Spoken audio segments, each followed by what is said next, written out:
Hey everybody, it's Jason with Parallel Reality coming back with you here today to go over, as it says right here, right in front of your face, everything you need to know about the Israeli occupation. That is everything the left won't tell you. It's from October 13th from PJ Media. It's by a man named Robert Spencer, and I don't usually name the authors in the articles, which maybe I should start doing, but I bring him up specifically because he is an actual expert on Muslim extremism. So I thought that would be useful for this. Now, I've already read this article, and I read it just a couple of hours before recording this.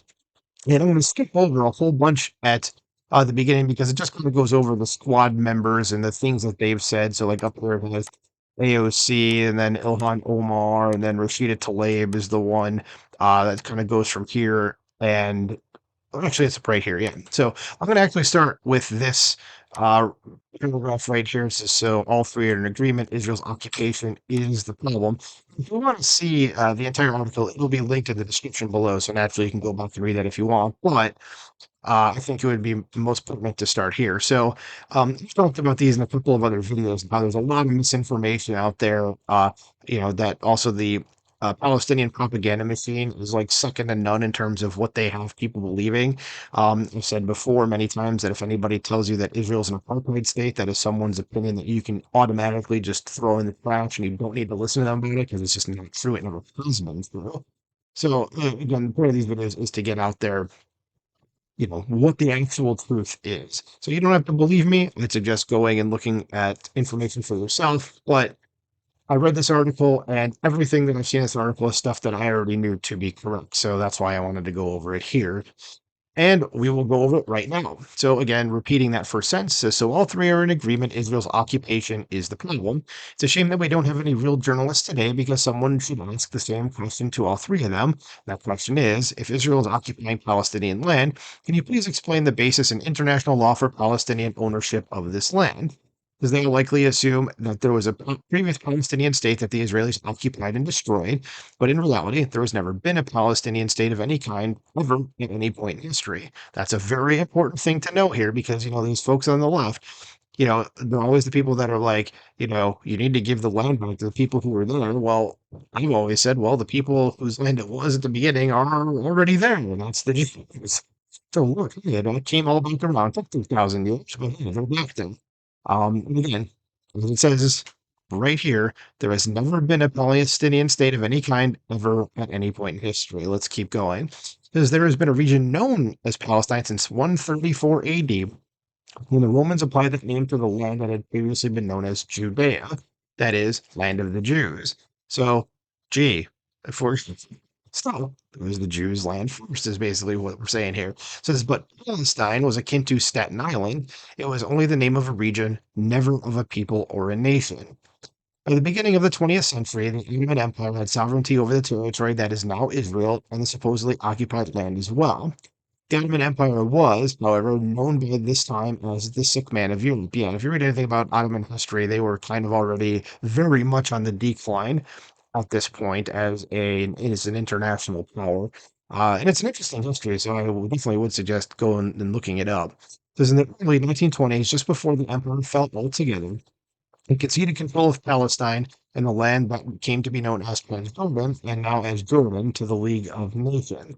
On July 24th, 1922, the League granted administrative control over these territories to Britain with specific instructions to create a national home for the Jewish people. In the League of Nations, if you don't know who they are the precursor to our United Nations, which is a useless organization that should be dissolved. It's another article for another time. It says Britain immediately turned over 77% of the mandate of the Arabs to create Jordan, but remained generally committed to establishing a Jewish national home in the remainder.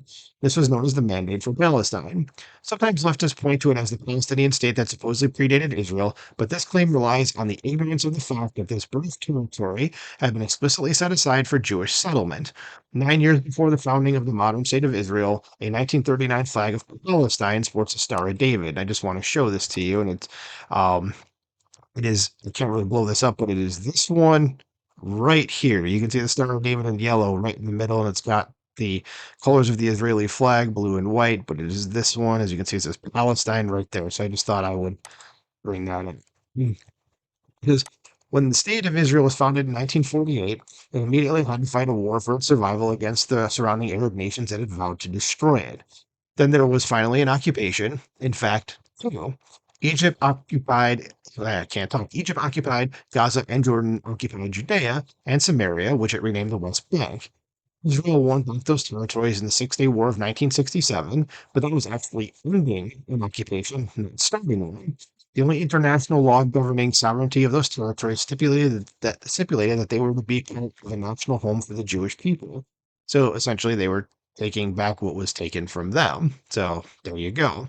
So from whom was the land stolen? It was not from the Ottomans, who had ceded it to the League of Nations, not from the League, who had granted them administrative powers over to the British, not from the British, who only had it in order to help create a Jewish state there, and not from the Palestinians, who didn't even exist until the 1960s, when the KGB and Yasser Arafat bestowed Palestinian nationality upon a group of Levantine Arabs as a rhetorical weapon to use against Israel. And that's important to know that Palestinians are basically a fairly new world creation. They are just Arabs.